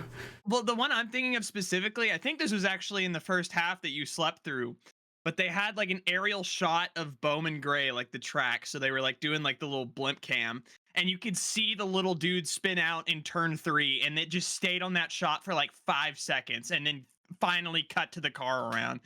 And then I don't know what it was, but for some reason, like NBC doesn't have this problem, but Fox, the car audio is so weird where it's like this whooshing or like it's like something. Yeah, It's it's so like as weird. the fucking like NBC doesn't have it. Like all NBC, you just hear the fucking engines roaring. But yeah, like Fox, it's like as they're coming down the front stretch, you hear like the cars. But yeah, like the same like with it's like what That's is I think that's audio? from the commentator's booth. Yeah, it's like some kind of they're trying to cancel the audio from it, and all you get is this whooshing. But it wouldn't be a problem if we could hear the race cars, but they don't like that. I will also say it was like an all-time clunky booth. Like it was actually like an okay Mike Joy experience, but Harvick and Boyer, just the two of them would go robotically in between, but not like robotically good, as in one guy would pass it off to the other. They would like just cut each other off, stop, get on these weird, like just unfunny bits, and I'm just realizing like I like Boyer. I actually think Boyer's funny, even though he's like a goofy goofball and people are hating on him. And Harvick is like an okay analyst, but we just can't have them both up there. Like it's just like if it was just Boyer and Mike Joy, I literally think it would be a way better broadcast. No hate to Harvick, but he should be the guy talking to people or in the stands or whatever. I think the issue with Boyer is that he has to be G-rated when he really wants to be full on. Oh my fucking god! I honestly enjoyed some of the things he had to say in the Bowman Gray thing when Mike Joy would say something there and Boyer would be like, it's just this. That's just they're just rubbing racing each other. Where like Boyer would point stuff out or try to point stuff out, and Harvick would like correct him on it. Like where Boyer was like, "This is what's happening," and Harvick was like, "Actually, like I forget what it was, but it was something with like the transaxle. I think Byron was like struggling with the steering felt stiff or something, and Boyer was trying to say it was something. And Harvick was like, "Well, no, actually, with like the next gen, the new transaxle, like this is like sometimes when they get unloaded off the kits, like they will come stiff like this or something like that." But it was I'll come stiff. oh boy, We got a title. No. It's just not working. Is what I'm getting at. Put Larry back in there. Boyer, yeah, put Larry Mack in the booth. Have Boyer be out in the crowd, fucking talking Also to wouldn't people. mind that. Just be glad that you NASCAR watchers have less races of Fox this go around. We get a non-Fox NASCAR Coke watchers 600. is insane. It's true. All right. Dude. The next email comes in from a good friend from down under, Andrew R. Good Hi, morning, Andrew. all y'all. The return of Cup cars to Bowman Gray was both a good idea and a shit show. I agree. And I think it was kind of meant to be a shit show, and that's kind of good sometimes. The good idea was returning to NASCAR's roots and admitting that this is the kind of track that lots of privateers run at every week. This is actually where names are made. It's true. The shit show was caused by too wide of a car confined to a normal sized track. Resulted in the only logical way to overtake someone be either running through or over someone. Even with thin cars, that's kind of how Bowman Gray works. That being said, actually kind of impressed at how dudes were able to hang it around the outside sometimes. Like it genuinely raced a lot better than I thought it would. And a lot of people started pointing out the difference in shape between the LA Coliseum, where you've got like this weird egg with these really tight radiuses in the corners, and then Bowman Gray, which is the same length, but it has way bigger radius on the corners, and they can actually kind of hang around the top sometimes. Anyway, With them hanging, how much was there any in cam of like their heads moving around? Like, were they getting concussions in there?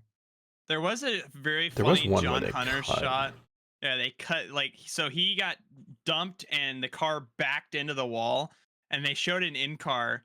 They were also. Fox was also cutting to every single in-car like 2 laps too early, and the commentators would just sit in complete silence, and you would watch the onboard for 2 laps, and then the incident would happen. But for this specific John Hunter one, they cut to it, and he's just booting around, and then it's like, oh, he gets turned, and then they cut the camera before he hit the wall. To just cars pacing under caution, like not actually cutting for any reason, which is questionable. I forgot to mention too, there was a point where they were doing the post-race interview with Chase Elliott, because I pointed it out to DT because of how absurd it was, but they literally had the mic in his fucking face and went NASCAR nonstop. We had a Daytona 500 ad where literally, like, it was just the fucking NASCAR commercial with, and then on the screen was Chase Elliott with the mic in his face. It was insane. I don't think I've seen anybody post it. I might have to go find the like simulcast. Was he actually or whatever of talking? it. I'd already turned it off by this point. I don't know. I did just see him with the mic in his face though, and I was like, "What the fuck?" Andrew R says, I kind of feel that if there'd been a special cheap car the size of a Hyundai XL, it's called an Accent around here, we'd have seen better racing. And those chassis should have moved back into grassroots motorsports. One lane doesn't help very much here. Thank you from Andrew R. I kind of disagree. I think it kind of, as I said, I was kind of impressed with the top. P.S. The Bathurst 12 Hours was a snooze fest, and the funnest part of the weekend was Mike's Hard Lemonade selling cans for $1. You go? I think he went. Dude, that race was nuts in that they just wrecked a bunch of cars in the first 4 hours, and then there was just like not a lot of dudes left. Like those dudes went 3 wide on lap 1, and it was sick. And then they just wrecked a bunch of dudes, paced a bunch. I didn't even watch the finish. Kind of sad. I don't even know who won. I was saying this when we were watching, but DT disagreed. Was like, we need like Le Mans and Daytona, like get the prototypes out there, get the GT3s, get the GT4s. Dude, they're going over the LMP2s. fence and down the mountain. Are you kidding me? No, that would be great because you just got this prototype just stuck behind this GT3 going up the mountain, trying to get around it. Like, They already that would be so good. They already can't convince enough GT3 teams to fly their cars out to Australia. Or move it to a different time so that way more people can go. But just That's having true. like 12 cars out there putting around for 9 hours is It's so tough. close to the Daytona race. Where I guess not even that any of the IMSA teams would go there. It's just such a weird thing where it's like kind of the Intercontinental GT Championship, but also like kind of run by Motorsport Australia. It's a weird event. But it'd be cool. Like you have like the US race, you have Le Mans, the European race, and then you have Australia. Have the big 3. God, just imagine being in a fucking prototype going down that mountain. That's insanity. Fucking You can do it in based. iRacing, I guess. Someone try it out. The next email comes in from Driven Dragon 4 with the subject line white molasses, which I don't like. Hello, shrimps. I completely forgot to send this in last week, so here it goes. I just got back into my next semester of college classes this week.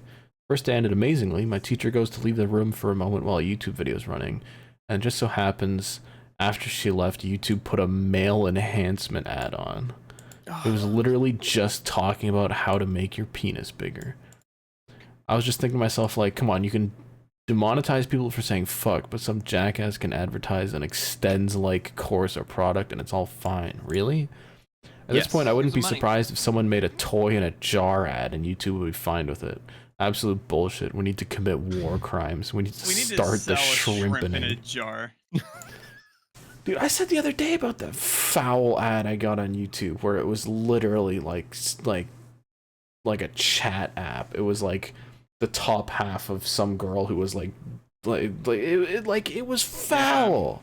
I can't believe the stuff that they'll put on there if people. I remember pay for right it. when the Elon takeover happened of Twitter, like it was just straight on porn. That was It still popping is. up on ads. My Twitter has the fucking I think I talked about this on the podcast, but yeah, the fucking just girls spinning the DJ rack. But it's on YouTube too, which blows my mind. Like there's some haven't had it on crazy YouTube. shit. I- I've maybe- had some maybe you're nutty shit on YouTube. Yeah, maybe you're just looking up too much porn on the Wi-Fi. All right.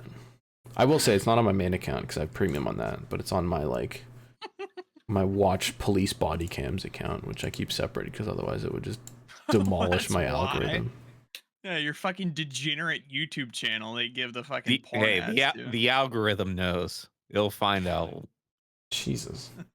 I'm getting like corrupt political ads on my Twitter now, where there's this, like, it's Canadian election season, so it's about to get real fucked here. But there's like what's now like pretty well known as like I think it's Russian funded, but it's like other country funding these fake news articles about Canadian politicians, and that's gone around on Canadian politics Twitter. And then I got them as ads, like Twitter is just taking this money to show me fake articles about Canadian politicians in the upcoming election, which is just fucked. It's just, yeah, it sucks. Everything sucks. All right. The next email comes in from Mr. Ass after the Sunday at Bowman Gray, and says the actual race was mid. Chase Elliott winning was a boner deflator, but the LCQ was amazing. I agree. Seeing Burt Myers wheel his shitbox into the top 10 was the most hype thing ever. In brackets, fuck you, Ricky. Did you see the footage? Someone found a head-on shot of that incident. Oh, yeah. Burt Myers just turns left on the straightaway. It's so bad.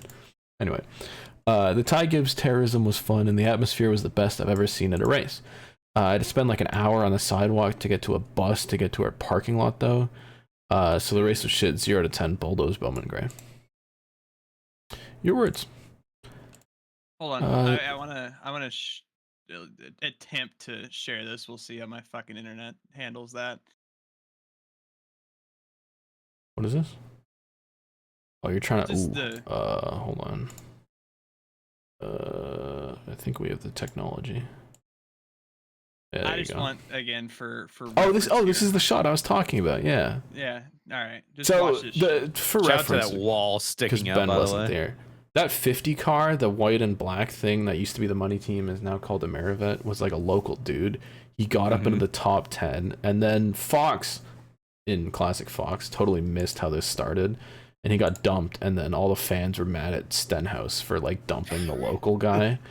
And here's the footage that we have since found of what happened to Bro. He literally cranks it left. And then people were flipping off Sten. Dude, he fucked that car too. Dude, which that thing is yeah, rest in peace to that team. Dude, he literally. All right, we're gonna go frame by frame here. You can see it.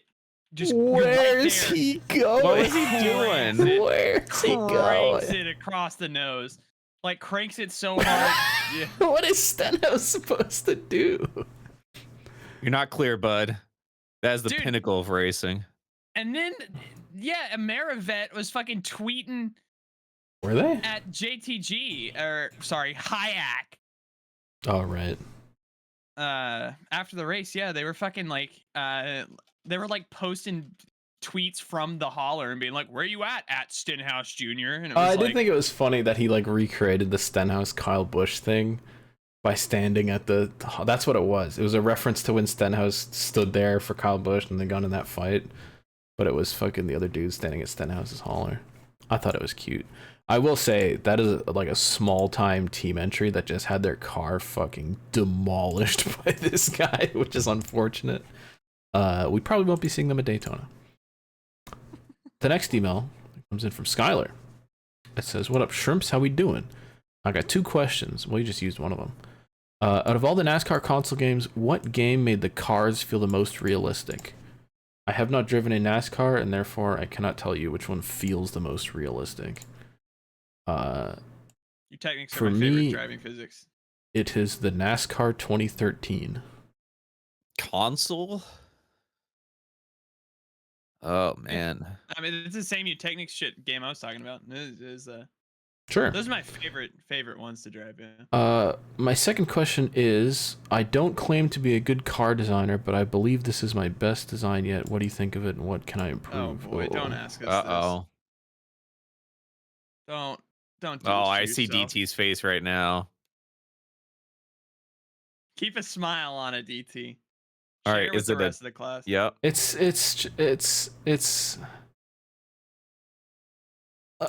I mean, it's just like a Forza job, you know?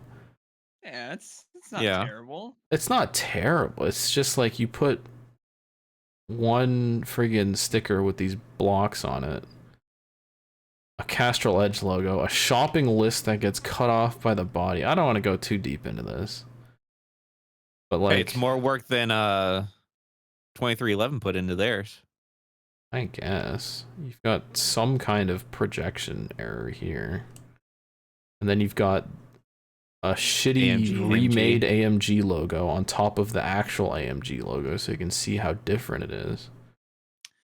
Can you imagine sitting in this email like, oh my god, I'm feeling I good about spent this like paint. 5 hours on this. They're gonna love this. Just My DT shitting feedback on is it. keep working at it. Look at, like, what is this? Like, what is the Alex white Bowman class in WeatherTech IMSA? That doesn't exist.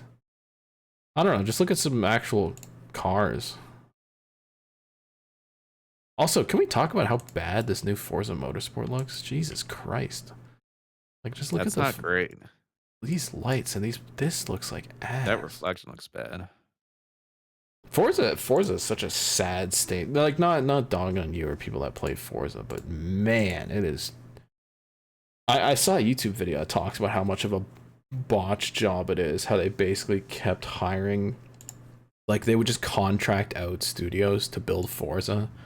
So instead of having like an in-house coding team, they just bring in a bunch of dudes for like a year and then bring in another group of dudes, and so it's just the same Forza code that just gets passed around by a bunch of people that don't give a shit about race cars, and you end up with a game like that. Did we have like insider info of like how bad that happened like on release day? And Did we? what happened afterwards? Yeah, it was not great of what was going on. The next email comes in from Kyle. Now that I've talked all this shit, it's time to eat some. Kyle says, well, Core just had its playoff moments, I guess. I honestly understand it from all sides, and I think that Core did nothing wrong, and that Cozy was just trying to still get the title, even though it was dirty. It was a great season all around, and I hope the 25-26 season on the new game will be a big turnaround. I just wish it could have been settled how it should have. Also, Sean Butler is him. That move was hot. Also, Bowman Gray Stadium was based. It makes a great venue. Anyway, I hope I can get back into watching the podcast. It's been a few weeks, which most people would consider a good thing. It's true. But for me, that means my weekly routine is messed up, so hopefully I can get back into it. That was tough. I was just sad that Core had to end like that. I know. We spent all this time being like, we're not like Monday Night Racing. We're not. And then we had to be like Monday Night Racing. Well, we still weren't. We handled it correctly. I don't know. There's like no right answer, I don't think. Unless you go Like into a drivers time can be machine. pissed that Cozy didn't get it, but you can't just fucking. Yeah, but we're not gonna. Yeah, there's no way you I'm not give gonna it to give Cozy him for the that. championship because he fucking took out Champagne. No matter even if he got a bump and run at North Wilkesboro, it's like the drivers were trying to say that was the same thing, and It definitely was it's just not.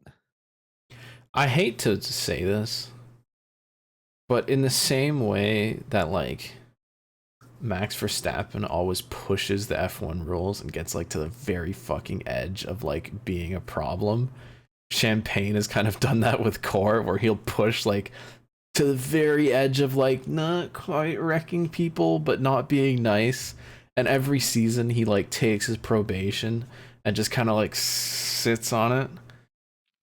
He's just aggressive, and people and drivers don't like it, but it makes for good racing.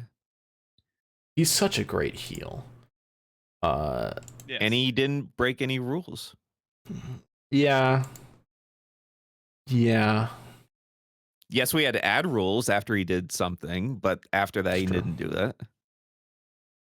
Whereas Cozy broke a black and white rule that was in the rule book. Yeah. And that is kind of all it comes down to. But it's just sad.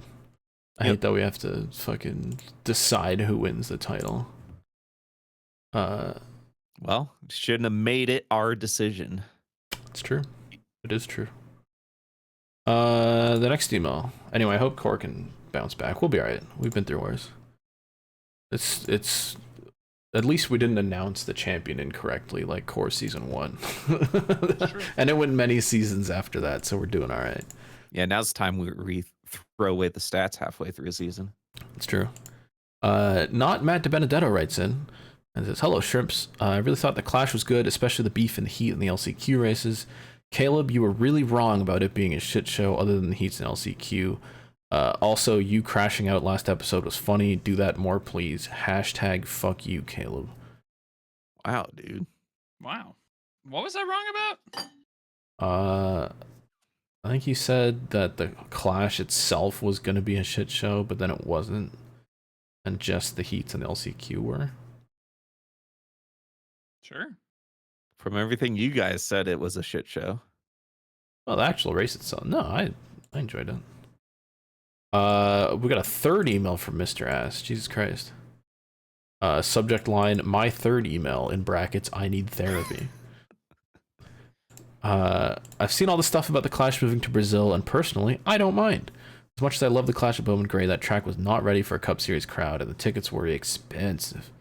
The facility has only 2 bathrooms. They're nice and big, but still there's only 2 of them. And it would get so bad that if I wanted to drop some trout and not miss anything, I had to run to the bathroom right when the halfway break started. I did wash my hands despite the 40-degree weather, by the way. Take notes, Slap. I already bitched about the parking shit. I love the Clash of Bowman Gray, but I don't want to do it again. Yeah. All right. Doesn't Bowman Gray like always sell out though, even on the weekly stuff? Yeah, so when you put Cup Series there, it's going to be insane. And this is from a guy who went there and goes to Bowman Gray weekly stuff, so. Yeah, boots on the ground, Mr. Ass. I'll take it better than... we got another Keegan email.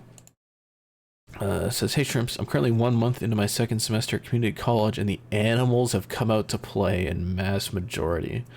So far in the first month, I have seen a student knocked out a teacher. Excuse me? Jesus Just Christ. College things. Someone rear-ended the special ed bus in a pickup zone." That's fucked up. That might be a hate crime. All TVs on wheels, like the carts, I guess, have gone missing. Someone got a public handy in the entrance lobby. Holy shit. Dude, this makes the... Are we sure this isn't that guy's high school? I was gonna say. Maybe this Mark's high school. I've seen the consumption of a full pound of raw ground beef with nothing but salt and pepper. Well, it could have been raw salmon out of a bag. You can't eat raw ground beef. The hijacking of a police training car, and the kid ended up rolling 4 to 5 times. Put that on the flip spreadsheet. Why am I here? I still don't completely know, but I am, so I'm staying.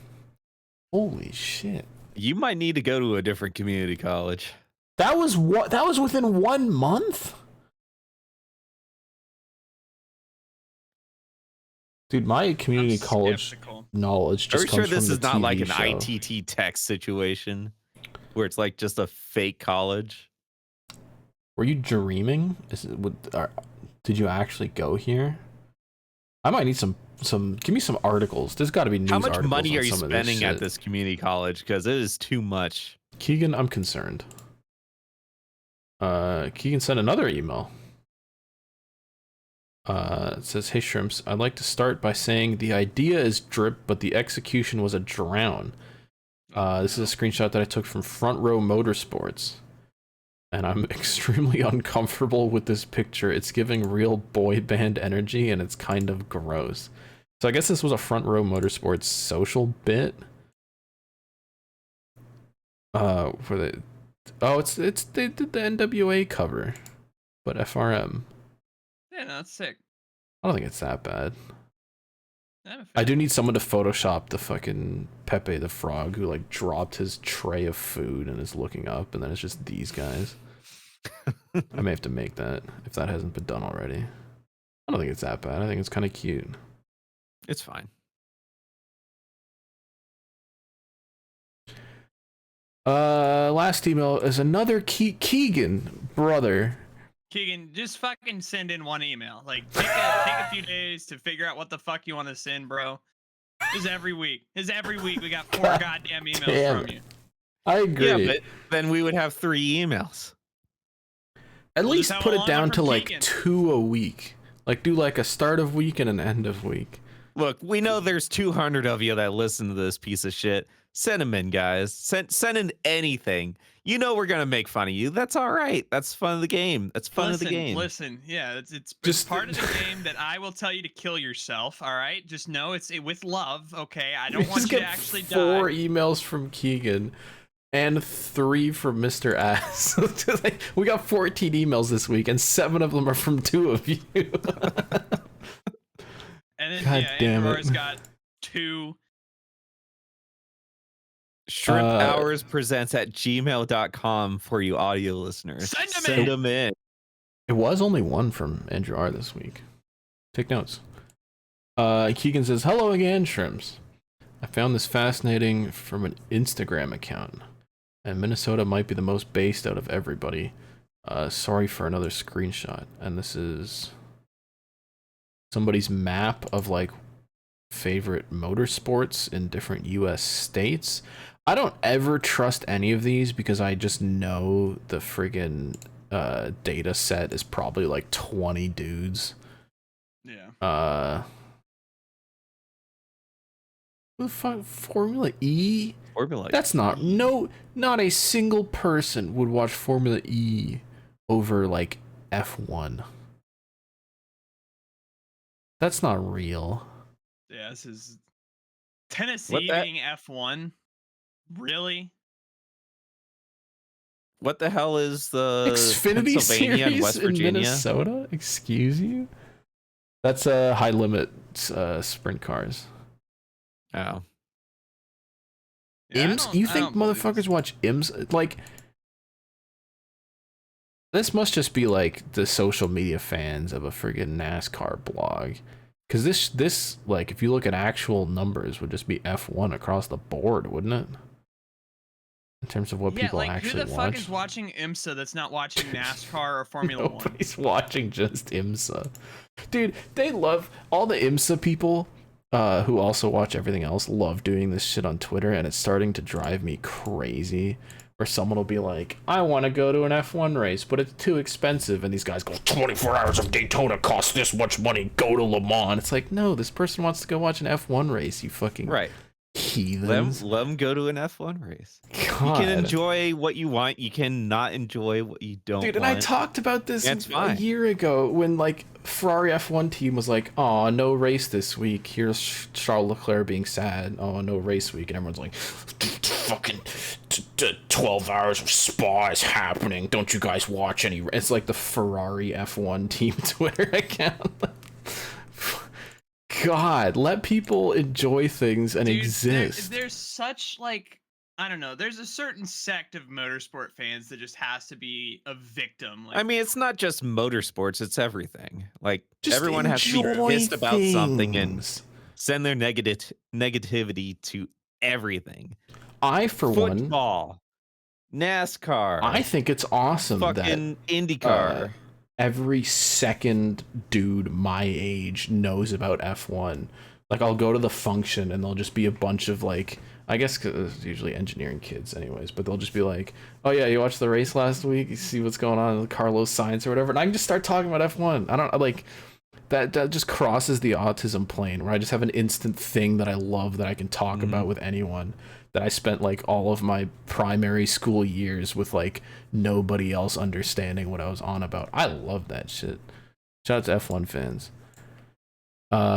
Keegan also asks, what do you miss the most about the Speed Channel? I was pretty young, but I still enjoyed them. They're borderline lost media, but I really liked the show NASCAR The 10. Never heard of it. I've been on a hunt to find as many of those videos as I can. There are a ton of those on YouTube. Was that like the top 10 stuff?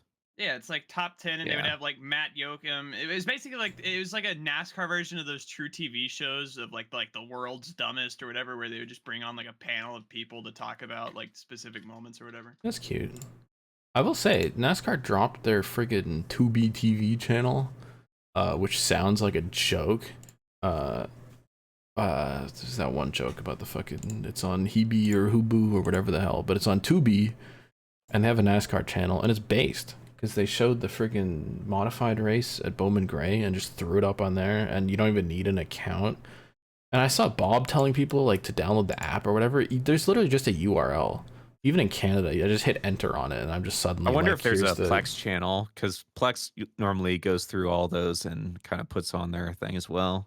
Hopefully, it Oh, doesn't dude, make they a bunch should of have noise. like, oh, dude, this is sick.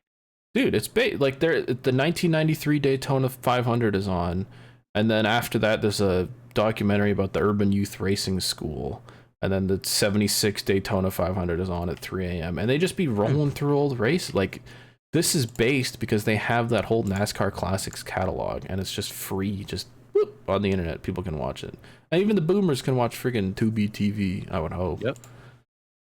Yeah, they got a fucking after the 1993 Daytona 500, they have For the Win, and then Yeah, Refuse that's to exactly Lose, what I said. Yeah. and then the 76 500. That's sick. I didn't know that. Yeah. But as far as a speed channel, like Trackside was always like great to get Yeah, that kind race of day, insider race day information. and trackside. Back when it felt like an actual sport. Mm-hmm. That's crazy. NASCAR is like, it's dead. It's fucking dead. I am going to the Daytona 500 next week, but we'll report back on Vibe Check. All right. That was Strip Boys. Hours 133. And we didn't have a single good title that entire episode. I wrote 2 down. I wrote down Alright. one. I wrote Caleb microwave tinfoil hat, and I have rich person cheese. I have microwave lobster. That's also pretty good. I think microwave lobsters. Over microwave tinfoil hat? Well, that's like combining Yeah. two bits. You said it. You said didn't you would say put on Caleb's your Caleb microwave tinfoil hat. Mm. I'm either one of the fucking tinfoil bits. I'm down with. Give me All the right. title. I need more. I need to get that stats up. All right, Yeah, there it that's is. out. Ask cheap. Keegan. So that's microwave tinfoil hat, which is a Ben original. Write it down. That'll move We'll me be up to seeing you. 5. Bye. Any last words, Caleb? I'm seeing you in Daytona next week, Steve. Did you get a 2-for-1 down there? I was about to say I was gonna be my bit, but I didn't go with it.